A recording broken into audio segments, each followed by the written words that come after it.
เดิน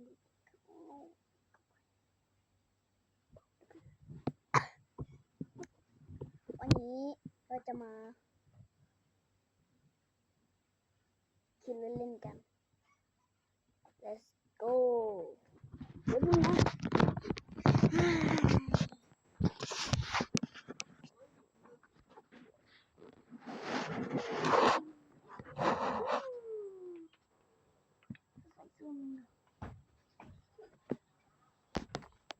นี่คือบ้านน้องนะครับ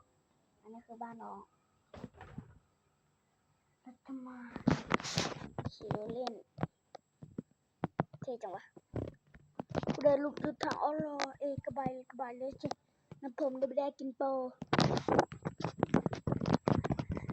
ถ้าพี่รู้ไอ้เหี้ยกันโอ้